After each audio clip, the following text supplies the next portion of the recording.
Assalamualaikum warahmatullahi wabarakatuh. Sampurasun.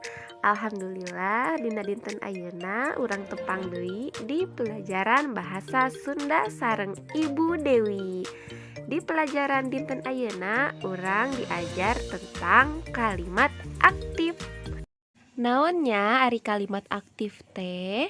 Kalimat aktif nyaeta kalimat anu jejerna ngalakukeun pagawean anu ditetelakeun ku caritaan. Jejer teh nyaeta anu dicaritakeun dina kalimah. Jejer biasana palaku dina carita. Nah, anak-anak, ibu ulangi deui. Kalimat aktif nyaeta kalimah anu jejerna ngalakukeun pagawean anu ditetelakeun. Tetelakeun teh nyaeta dijelaskeun ku caritaan. Jejer teh biasana palaku dina carita. Lamun nyarioskeun tentang palaku biasana ieu teh jalmi. Jadi kalimat aktif teh nyaeta kalimat anu pelakuna atawa jalmina ngalakukeun pagawean. Unsur kalimat aktif. Kalimat aktif ngagaduhan pola jejer, caritaan, objek.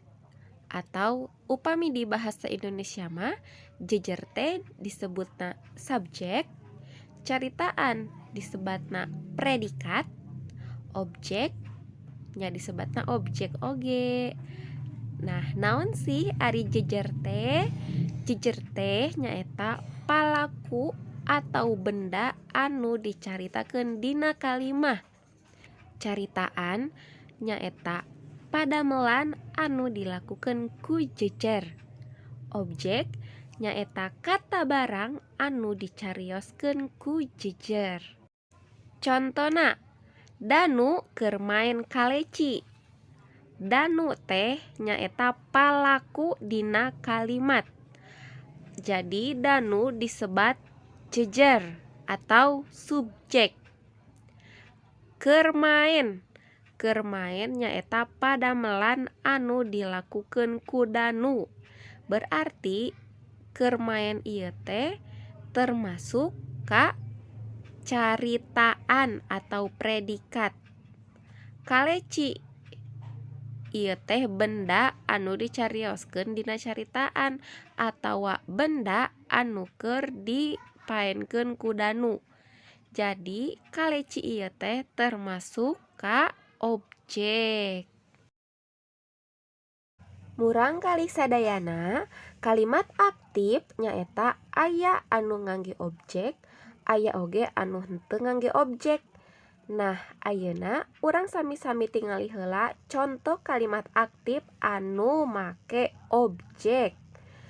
Kalimat anu kahiji, barudak keur ngagambar kalang. Barudak ieu teh nyaeta palaku dina caritaan, maka disebutna jejer atau subjek. Keur ngagambar nyaeta padamelan anu keur dilakukeun ku jejer. Jadi disebutna caritaan atau predikat. Kalang. Kalang ieu teh anu digambarna. Jadi kalang disebutna objek. Kalimah anu kadua, Maman mawa kaleci warna-warni.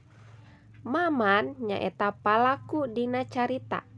Jadi Maman disebutna jejer atau subjek. Mawa. Mawa ieu teh padamelan anu dilakukeun ku Maman. Berarti mawa ieu teh kaasup ka caritaan atau predikat.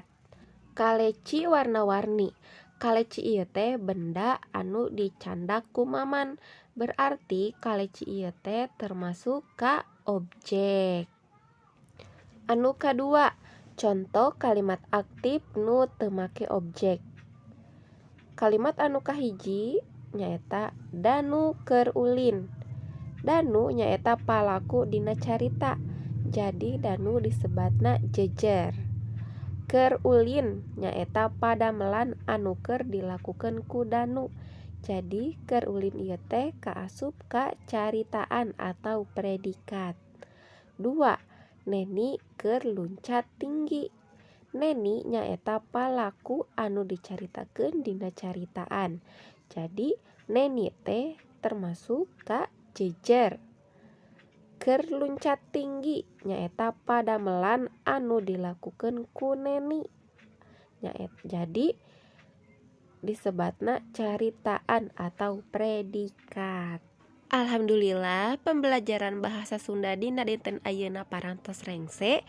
Upami aya patarosan hayu urang diskusikeun dina grup WhatsApp. Hatur nuhun kana perhatosanana. Wilujeng tepang deui.